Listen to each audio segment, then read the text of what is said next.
Hello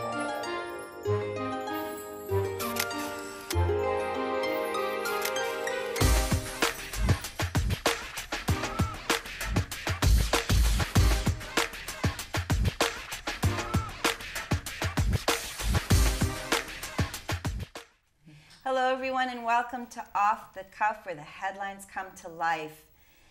We all have our challenges in our careers, in our business, and especially in our personal lives. And we all want to be in that positive zone. We all want the tools, and we all want to be positive. Today, WDHT TV would like to introduce you to our new hosts of our new program called The Positive Zone.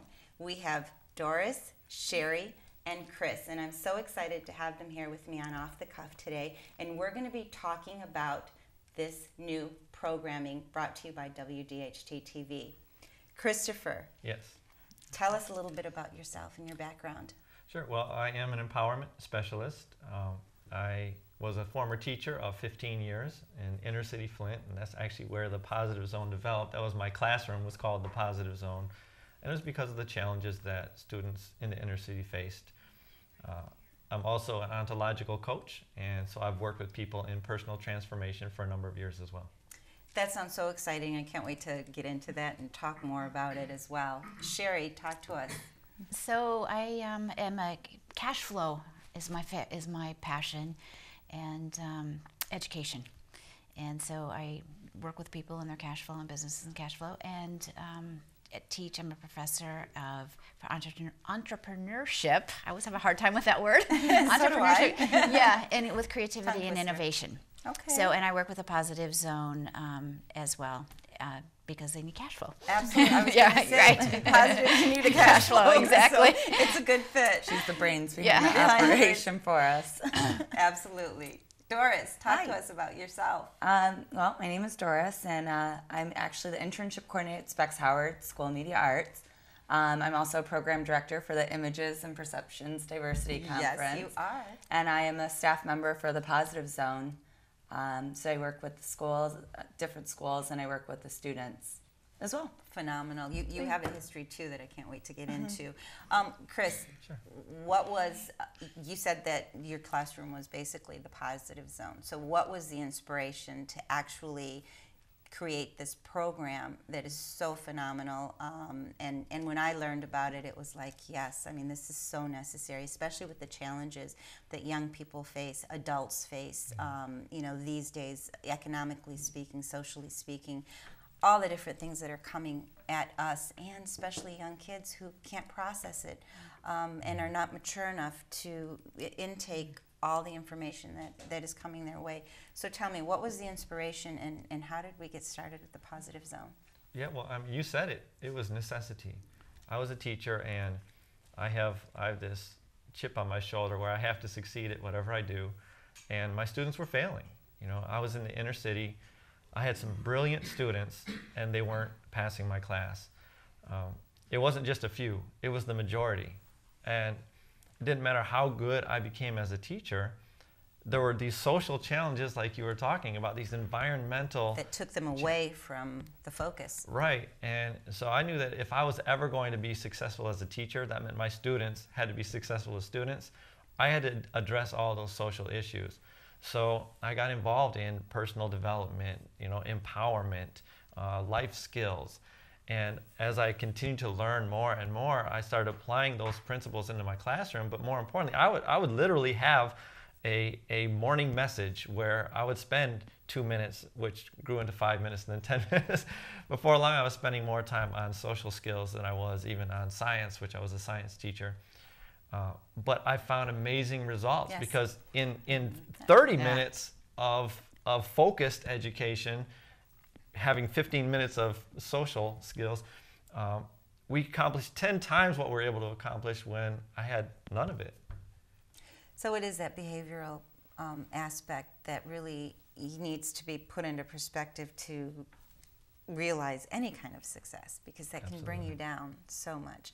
Sherri, you said you're a professor of entrepreneurship, which is phenomenal, and we all need that. And I know that you've helped me out too a little bit here.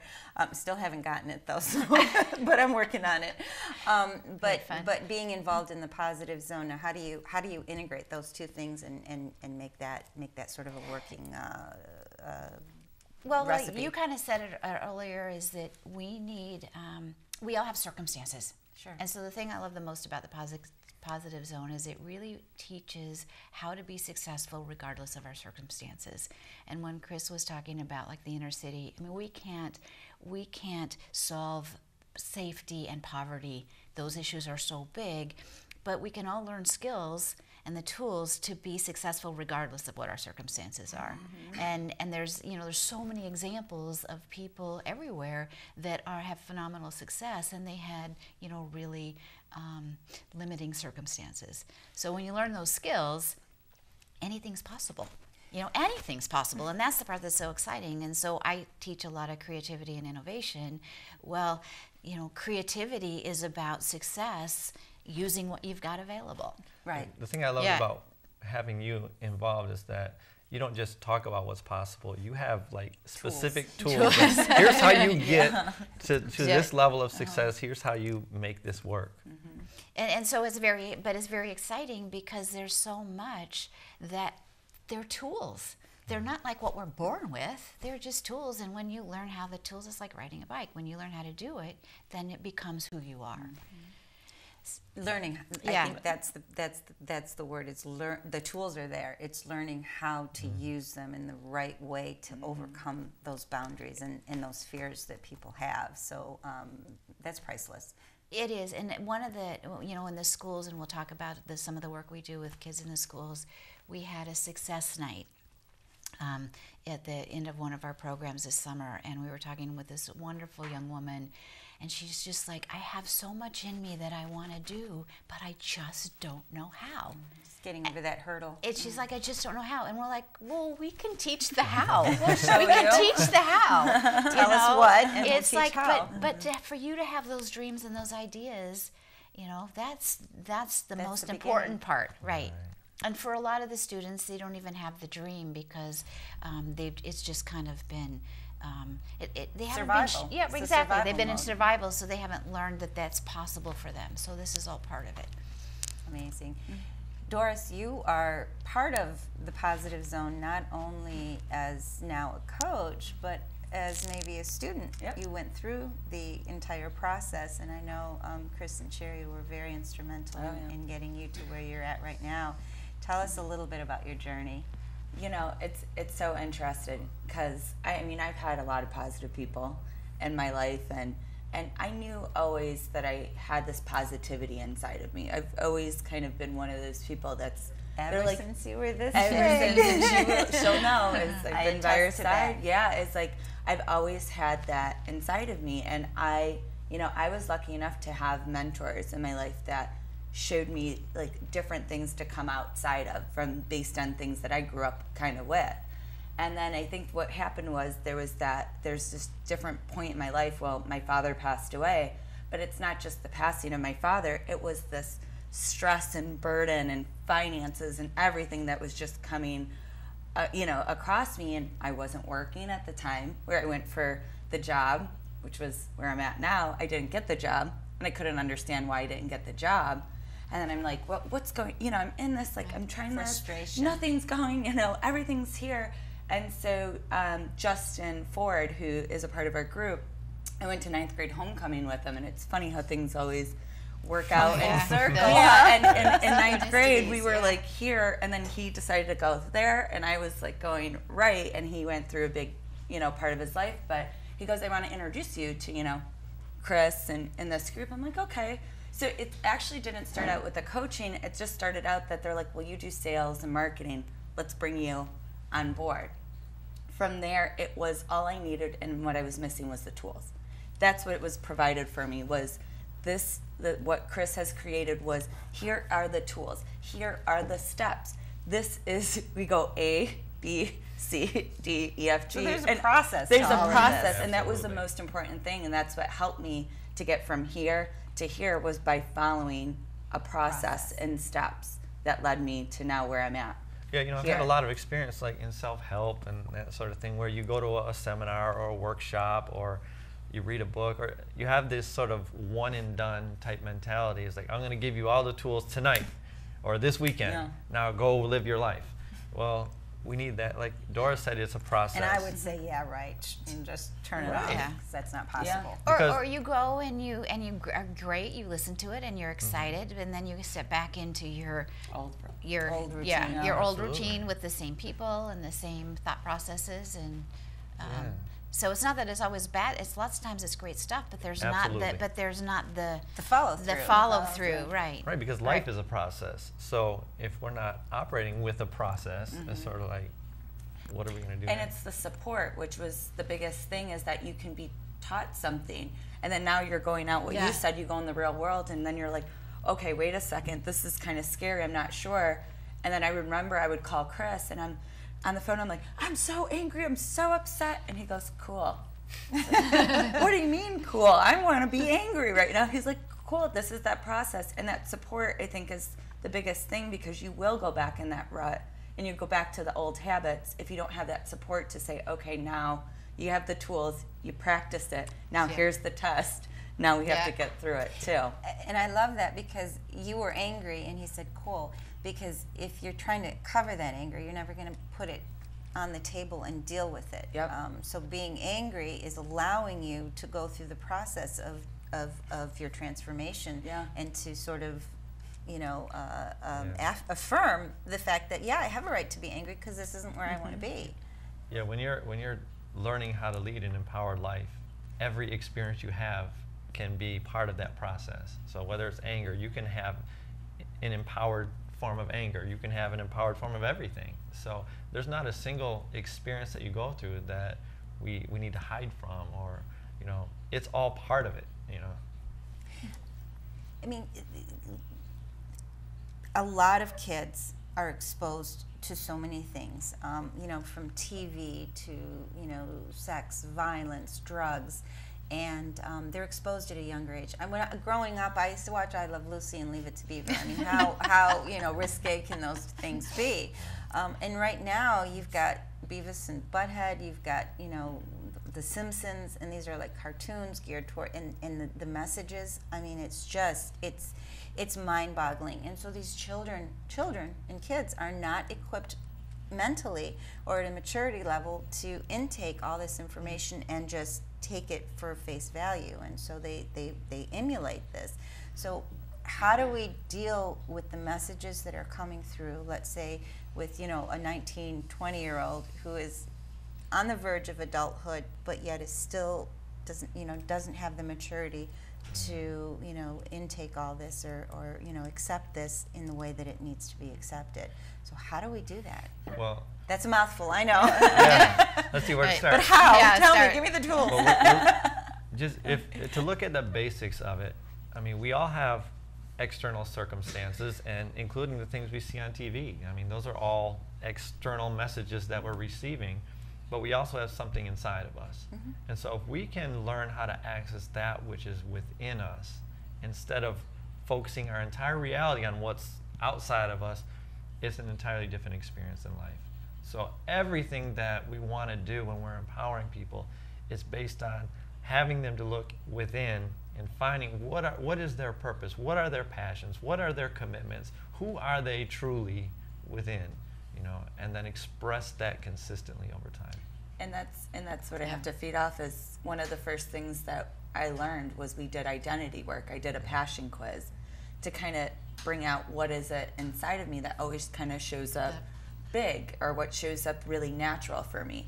And I remember the first time I did it, I was really having a hard time with the wording of it, because it wasn't easy for me to access stuff like really deep down. I couldn't kind of figure it out.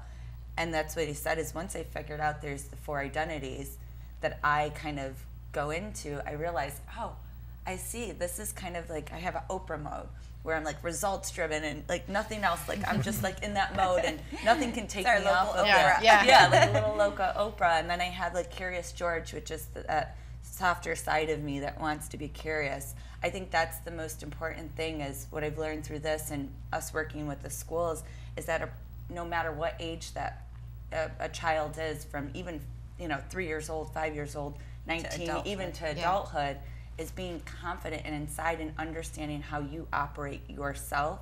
And the more that you're confident in yourself, those external things is not going to change you because you're so confident and inside. But and to piggyback on that. Yeah, thank you. Piggyback on that. So much of it is they're real world tools. So it's easy to hear, oh, you can be successful, or you can be this, or you can be that, and it creates so much fear. Sure. So if if I want this, but I don't know how, I just don't know how to get there, this fear comes up, and so fear of failure. Fear of failure. There's all kinds of fear. We had the book. One of the books in the Positive Zone is called My Success, and it's a wonderful program that Christopher put together, and but some people look at it and they just all of a sudden go straight into fear mode because it's like there's that sense that the only thing that's successful is to have piles of money, or to be rich and famous. Sure. And so there's lots of definitions of success. And so when we learn what's successful to us, we can then you still continue to learn tools that help you move in little baby steps oftentimes to reach that success, whatever that is for you. So it's a very practical application. And I think that's the part it's not overwhelming. And, I still have lots of fears about lots of things. But I've learned tools to say, okay, how do I break this down into little baby steps? And you get so that you don't have to, like Doris said, you don't have to call anymore because you know what they're going to say. It's so kind of like rather than the student, you become the expert at that point. Yeah, I mean, and so we're all students and experts at the same time. Absolutely. How do you begin? Let's say you have a gentleman or a young lady that comes to you who is young, 19, 20, and is not being able to focus, not being able to find themselves.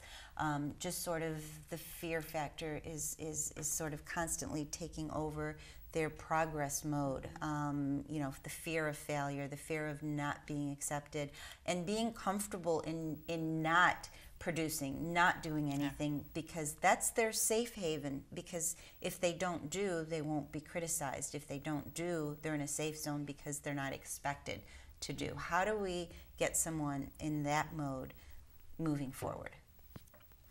If that's to me, I'll have to take it. I think the phone calls are really so go for it. Okay, well, I mean, so the first thing we need to understand is that there are two ways to live. There's fear-based living, and then there's desire-based living. And it's all a choice. Like, you can choose to be in the same exact situation, the same exact circumstance, and focus on what you desire in that moment. Or you can focus on what you're afraid of in that moment. For example, you may be in a situation where you're challenged to make a decision career-wise, and maybe the decision is a difficult one because there are severe consequences if you choose the wrong decision. Well, if you focus on the fear of it, you're going to try to stop what's wrong. You're going to look back. You're going to be moving backwards, basically.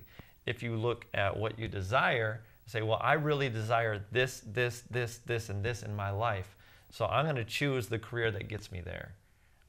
It's a very different perspective. When I'm focused on my desires, I don't have the anxiety. I don't have because I'm going for it. I'm too motivated. I'm too excited. I'm too on purpose. Well, let me ask you a question. If somebody works with their desires, maybe a 20-year-old just desires to be a bum, drink all day, and just not be focused, and that's their desire. Actually, that's not their desire. That's again, we how talk do you about the give them the tools to Beavis differentiate and Butthead between... maybe tell them that that's their desire, right? But that's an external. When you get them to focus on what's within them, there's never a desire not to move forward. We all have these inner desires to express our gifts. But it's a process to get there. Well, absolutely. But it's a pretty quick a pretty quick choice to say, well, what do you really want in this situation? What does the inner you want? Or if we talk about what does Oprah within you want, you know, if you can clarify who you actually are, you know, and that's why we do the identity work. It's so important when you can take all of your core desires, all of your your purpose, your passions, you know, your commitments in life, and you can actually, you know, design identities around those. Now you're desire based in who you're being. You know, studies show that when we love what we do, we're more successful at it. Absolutely. But there's a bigger picture. When you love who you are, you're successful at everything. And so you don't want to love who you are. I like that. Yeah, because and then it's like you can't make a wrong choice. It's impossible. Because everything that when you love who you are, everything that you're doing is contributing to you being that person. You to being your that identity. to your identity. So even if you say this is where you want to go and you're right here, you could be in the biggest mess right here. You don't have the education, you don't have whatever, but if you love who you are, you go, I'm just going to take this next step. And that next step is going to take you to the next step. So, and you know, we kind of cycle, you know, it's not generally a straight line, it's a meander, but when you can come from a place of, like Chris says, love, instead of a place of fear, it's all okay. And the external, too, diminishes, because even myself and one of the students that we worked with, I think one of the first two things that happen is when you start being into you and owning your empowerment, is the external gets shaking. Everyone's like, what are you doing? Or why is this happening? Wait, you're used to being like this. And that's one of the first things changes. You start notice is the external then starts, you're kind of like taking a brick thing to all the external and saying no longer controlling me. Now I'm going to be powered up, really powered up. There was an amazing example of that at Cody last year. It was breathtaking, and I don't know if we have time to do it. So, do you want to set the stage, or we were working with the kids. We were working with the kids, and I was coming down the stairs, and this student came in our program, came just flying up the stairs, and he was just so angry. He was off the charts angry, and anger was one of his issues. So then Doris comes up. Doris comes up, and she gets him, and she just says, look at me, look at me. Is this, who do you want to be? Is this who you want to be in this moment? And he had every reason to be angry for the situation. And all of a sudden he looked at her and he said, no, that's not who I want to be. Oh my gosh. And I know. And it was, my Doris. It was so powerful. Siham, it was just so powerful. And he said, no, that's not who I want to be. He calmed right immediately down. He walked back down the stairs. He came back into the group and just went about his business. And it was, I mean, it just still gives me. It just takes that special person to care and to. It was also, we had been doing work with saying, who is it that you want to be? And when she asked him, she just looked him directly in the eyes and says, is this who you want to be? Who do you want to be? He tapped into that. He needed to that. think. He tapped into who he wanted to be and just shifted immediately.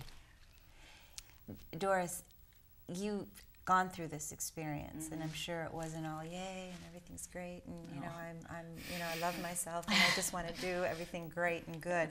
So you went through a process. Talk to us a little bit about that process you went through. You know, because it was, and I say that with, something is that anything we want to work on, it's kind of like, I use that process as kind of unprogramming ourselves, is that we've had many years of programming of different things that's been inside of ourselves. So I think one of the things that I noticed was I'm unprogramming myself from other things of old hurts, habits, fears inside of me that I'm just like, I want to release. And it's really cool experience, because I think that's the thing, is you go through the ups and downs. The great thing with having a team is that you get that support to say it's okay. it's okay, you know, or you have family that you can call and say, it's okay. I understand that. From who I am from before, I mean, there was just different things. I lost friends. People didn't want to be around me anymore because I was just leading this. Miss Positive Juju. I know. Before when I was in that rut, I felt like I was trying to just destroy my world because I was in such a destructive mode that I just didn't even care anymore. And that destruction was far more worse than this process of finding myself and being better was completely much better than that destructive process that I was in. But you had your ups and downs, Yep. and you had your fears, and you had your, you know, question in regard to, is this going to work for me? Is this not? So anyone going through this process, realizing those things and feeling like, you know, this is not working, you went through that as well. I went through it, and it's the funny, and I always say this too, is that you would have epiphanies, and I say this, call it the signs of the universe, that where something will reaffirm something. Or I'll talk to Sherri, I'll call Chris, or say something, I'm like, you know how I was just worried about this? The next day I would have, here's the answer that you needed. I'm like, okay, I'll take it. And it was that process, because as soon as I let go of something, of saying I'm in a problem, I'm in a situation, and I shifted to say, all right, what is it that can be open?